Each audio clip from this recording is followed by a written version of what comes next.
continente, particularmente nos poços de petróleo que estão no mar.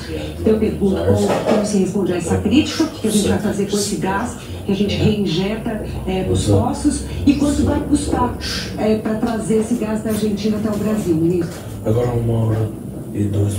Nesse caso, eu concordo com os especialistas. No programa Gás para Entregar, nós inclusive criamos mecanismos do governo brasileiro, estamos trabalhando nisso, impor as petroleiras no país, tanto as petroleiras internacionais como a própria Petrobras, a aumentar o volume de gás para a costa brasileira.